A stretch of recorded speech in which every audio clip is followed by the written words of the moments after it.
tema da aula de hoje é a pele humana. Primeiramente, antes de iniciarmos a falar sobre a pele humana, nós precisamos relembrar algo importante. O que, professor? Sobre os níveis de organização.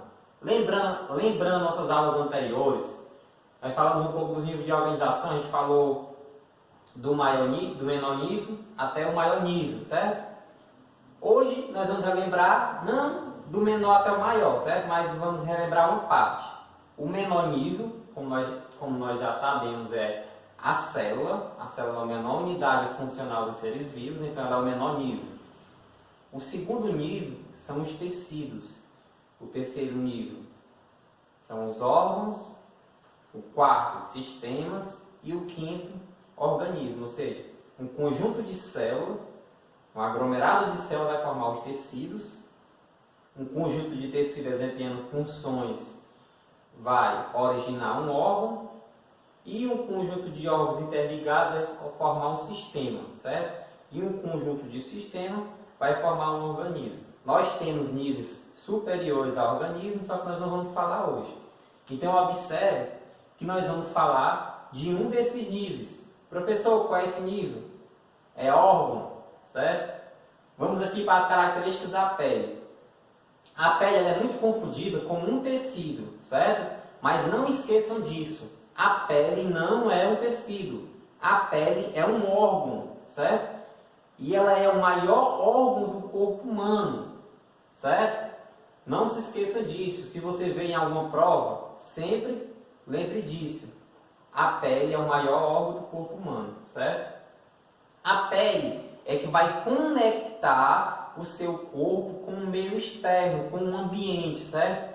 Então a pele ela vai assegurar grande parte da relação com o meio externo e o meio interno, certo? Ela está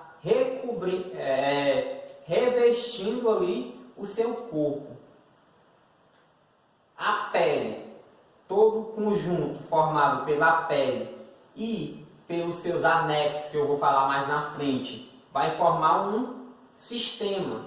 Como é o nome desse sistema? É o sistema tegumentar, que vai incluir a pele e os seus anexos, certo? A pele, ela não é uma simples camadinha fina, certo? É uma camada bem complexa que está recobrindo toda a estrutura do corpo, certo? E ela vai estar ali protegendo tudo aquilo que está por baixo dela, certo? Os tecidos que estão por baixo da pele, certo? Vamos aqui falar um pouquinho aqui da estrutura da pele, certo? Houve algumas mudanças e a pele atualmente é formada por duas camadas.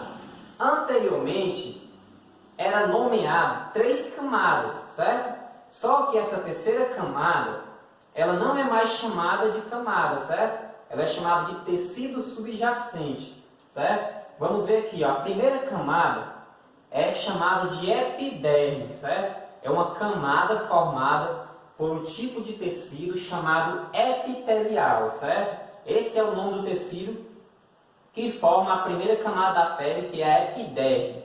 A segunda camada é a derme, que já é formado por outro tipo de tecido, que é chamado de conjuntivo, certo? É outro tipo de tecido. Essa terceira camada, que atualmente não é mais camada, o nome dela é a hipoderme, certo?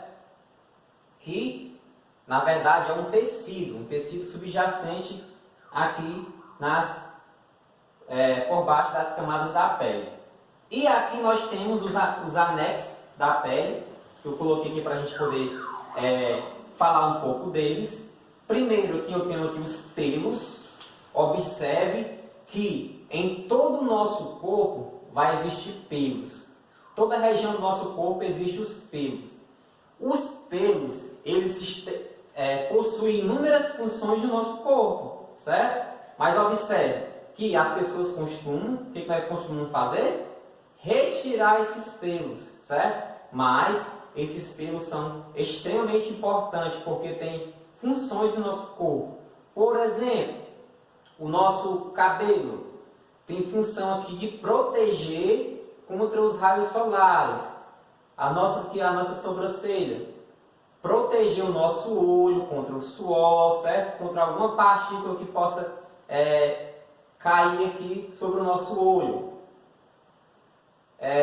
Temos aqui os pelos presentes aqui nos nariz, nos ouvidos, certo? Que são responsáveis pela questão aqui no nariz da filtração, questão da poeira, certo? Impedir que muitas partículas, que sujeira penetre, certo? Tanto no nariz como no ouvido, certo? E em outras partes do corpo também tem a questão da sensibilidade, certo? Aqueles arrepios que você sente também, está relacionado também com algumas funções dos pelos.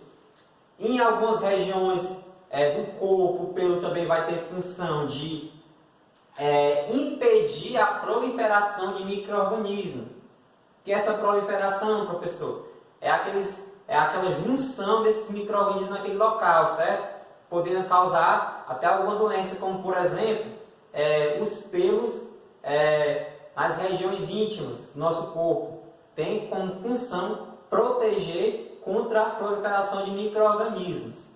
Então essas são as funções dos pelos no nosso corpo. As unhas são formadas por células bem rígidas, certo? Uma parte até células que estão mortas, mas tem a função mesmo de proteção contra o atrito, já que são células bem rígidas, protegendo aqui as extremidades dos dedos. E temos as glândulas, certo? Que são dois tipos de glândulas, que no caso, uma está aqui no número 1, número 2 e no número 3, certo? As glândulas sebáceas, que são responsáveis por produzir o sebo, que é a oleosidade da pele. E temos aqui o número 3, que são as glândulas sudoríparas. São responsáveis pela produção do suor, certo?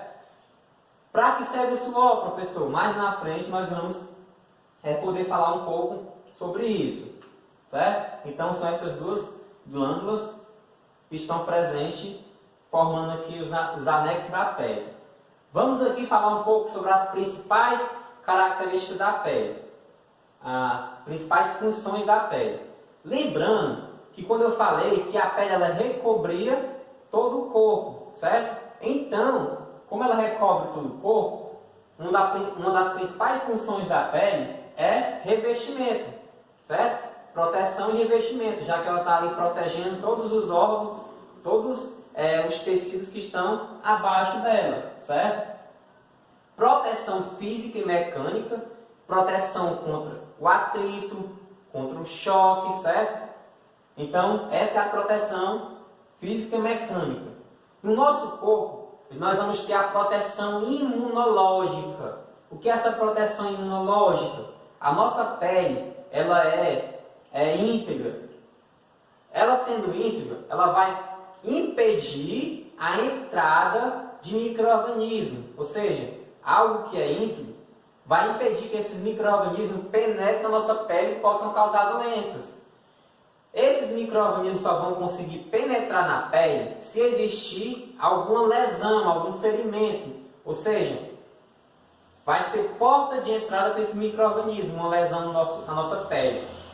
Se esse micro-organismo penetrar na a nossa pele vai ter células especializadas que são chamadas de células imunológicas. São células do sistema imunológico que vão combater a infecção. O que é essa infecção, professor? É justamente esses micro-organismos, esses agentes estranhos que entraram no nosso corpo, que penetraram na nossa pele. Então nós vamos ter essas células que vão proteger, combater esses micro-organismos, certo? Combater a infecção. Nossa pele também ela vai nos proteger contra a radiação solar, certo? A nossa pele possui uma proteína que ela é responsável pela pigmentação da pele, certo? E também responsável pela sua proteção contra a radiação solar. Como é o nome dessa proteína? É a melanina, certo? Professor, como é que eu observo se eu tenho muita melanina ou pouca melanina, certo? Se você vê uma pessoa bem clara, branca, isso quer dizer que ela tem pouca melanina no seu corpo, já que é a pigmentação da pele. Agora, se você vê uma pessoa preta, negra, com aquela cor bem forte, isso quer dizer que ela tem mais melanina na pele. Ou seja, se colocar essas duas pessoas expostas ao sol, a que vai estar mais protegida é a que tem mais melanina no corpo, certo? Na pele, que no caso é a pessoa negra, que tem mais melanina na pele, ou seja, está mais protegida, certo? Então a pele tem essa função de proteger contra a radiação solar, certo? Ou seja, os tecidos que estão abaixo da pele eles não vão ser agredidos, porque a melanina vai proteger, certo? Vai impedir que essa agressão aconteça. Nós temos aqui outras funções que não estão só relacionadas à pele humana, mas que estão relacionadas ao sistema tegumentar, que envolve a pele, que no caso aqui é a regulação térmica, que não está só relacionada à pele, mas também está relacionada aos anexos da pele, que no caso aqui eu vou ter muitos mecanismos para regular a temperatura. Quais são esses mecanismos? Eu vou falar de um, certo? Que é a transpiração. Se você está com muito calor, certo? Se você fez uma atividade física e você começou a transpirar, certo? Então, você pode observar que a sua pele está ficando molhada, certo? Ela ficando molhada, aquela água que está evaporando, você está perdendo calor para o ambiente, certo? Então, ali a sua temperatura está sendo regulada. Outra coisa que pode acontecer também é se a sua temperatura estiver muito baixa, certo? O seu corpo, certo? Ele vai se manter numa temperatura que você se mantenha aquecido, certo? Para que você não venha... a sua temperatura do corpo ela vai se manter constante. Essa é uma das funções que os mamíferos, que incluímos nós, possuímos, que é o controle da temperatura, a regulação da temperatura, certo? Nós conseguimos fazer isso. Nem todos os animais têm essa característica de controle da temperatura, de manutenção. Outra função da pele, galera, é a proteção contra a desidratação. Ou seja, o nosso corpo precisa manter bons níveis de água, certo? E a pele ela vai nos proteger contra a perda de água, vai nos proteger para que o indivíduo não perca água excessivamente para o ambiente, certo? Então nós temos essa proteção